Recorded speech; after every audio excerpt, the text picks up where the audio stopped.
5, 4, 3, 2, 1.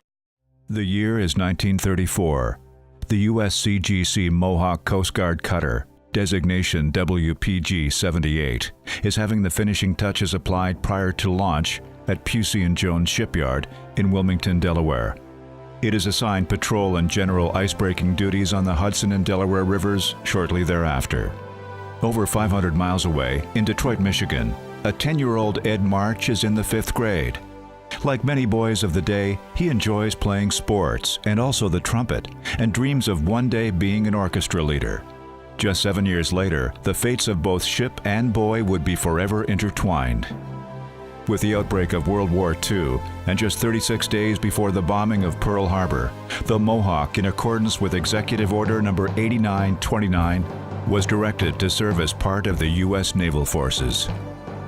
Ed March, now 17 and a half, would also answer his country's call, enlisting shortly after his older brother was killed in action when the escort ship he was on was struck by a torpedo. After a couple of short duties on other ships, March was transferred to the Mohawk, where his duties were wiring depth charges and serving as the ship's cook. For the next year and a half, the Mohawk was Ed's home, and as the last living crew member of the ship's military service crew, he fondly remembers the days they served together. Well, first time I saw her, I didn't like the looks of her, because it being an older boat, during World War II, I figured to start making new boats, but I found out I was very wrong because everybody was friendly. You could go out with anybody and you'd have fun, once we hit the shores. But they were nice guys. We used to patrol, submarine patrol between Greenland and Iceland, and we just slumber along, and just take whatever's coming at us. And once in a while we'd make contact, and if it needed charges, we would throw charges up. Assigned to North Atlantic escort operations with the Greenland Patrol, Mohawk launched a total of 14 attacks against submarine contacts between August 1942 and April 1945. So my job, I had 4 people with me, and they were the ones that would load and put the charges where they're supposed to be, and I would get the message from the bridge, and they would say, put a number 1 in.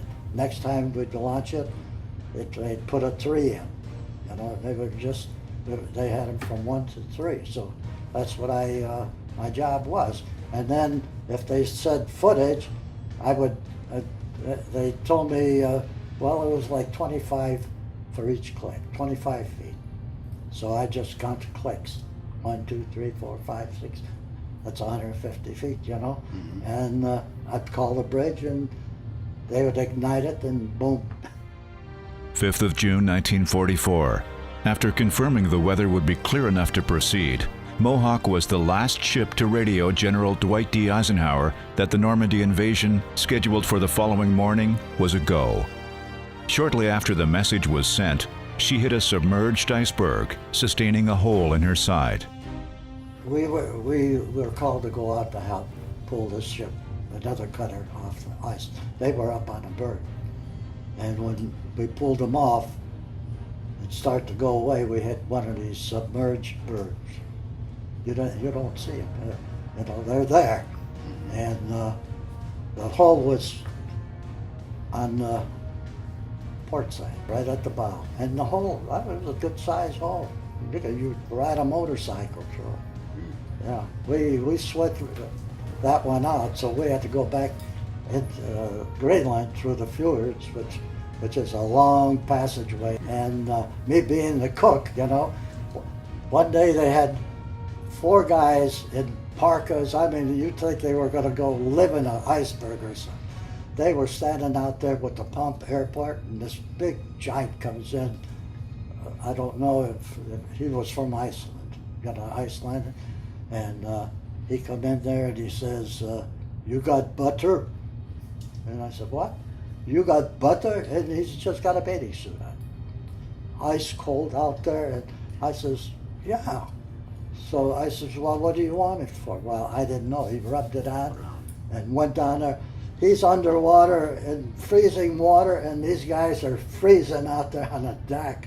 I couldn't believe that, you know, but we were there like a couple of months before he patched everything up, you know, and so we had to just take our time getting back to the States. Following the war, she returned to her old home port of Cape May, New Jersey. After her wartime armament was removed, she was stationed at Cape May until January 1946, when she proceeded to New York on special duty, later returning to Cape May. On the 8th of October 1947, Mohawk was ordered to be decommissioned and placed in storage at the Coast Guard Yard, where she remained until sold a year later to the Delaware Bay and River Pilots Association, where she was used as a pilot boat on the Delaware River for more than 30 years. The Mohawk then spent 15 years in a Staten Island scrapyard until she was found by Franz Butiz, then president and CEO of Mohawk's Memorial Museum. After some initial repairs, she was towed to Miami, where substantial repairs were made, and on to Key West, where she was berthed as an on-water museum. Ed March would then see his old friend again on a visit to Florida. We were in Florida on vacation. So I told my wife, I says, we're going to go down to the city and we're going to go see it. So here, it's right behind a railroad station, you know. And I pull in back and I'm driving towards the ship, and somebody come off the ship and says, you're not allowed over here. All the guns and everything was laying on the dock, you know. And I says, why can't I? I says, I served on this ship. And when I said that, the kid, he was, and smiles, the fellow, you know. And come on board. Where will, you know, where can we put this? Where can we put this? I thought, well, this gun goes there, this gun goes there, this gun goes there, this one goes here, you know, and I tell him everything. And oh, he was so happy, you know. In 2012, the museum was forced to either scrap or reef the Mohawk due to a lack of funds necessary to recover her from her state of disrepair. It was ultimately decided that the most honorable fate was to give her a final duty serving as a veteran's memorial reef.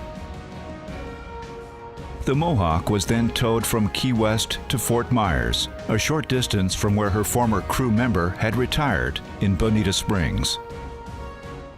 That boat followed me to Florida. You know, I knew it was in Key West. Then, when they brought it over here to Fort Myers, I said, it's following me. With Ed and over 100 others looking on, the proud ship was sent 90 feet down to her final resting place. 3, 2, 1.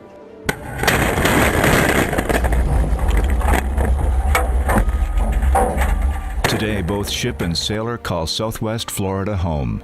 For Ed, the ship is a source of many proud memories.